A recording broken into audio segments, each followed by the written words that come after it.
ఉండే మా ప్రాణమే తీసుకుంటాం అని భార్య భర్తలు ఇద్దరు కలకల కన్నీళ్ళు తీస్తాను ఏడు కొత్తలు అయితే ఏడు బాబలు అవుతున్నది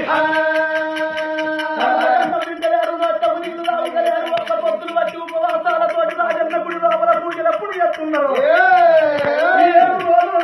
రారాజు పుష్పంగర మహారాజుకు గప్పుడు కోపం వచ్చింది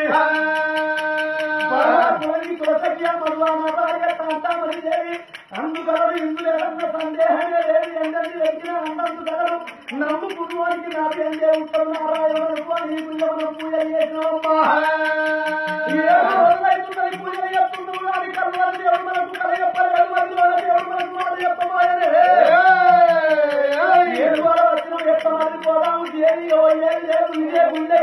లింగానికి మన తల ముట్టుకొని సత్తావాలి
శంకరుడు కళ్ళలు తిండు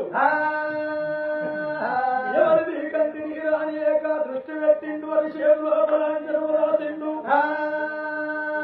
యుగలోకం మధ్యలోక మానవలోకం తల మహాతల మధ్యతల ఏడాడు లోకాలు ఎల్లూకలకు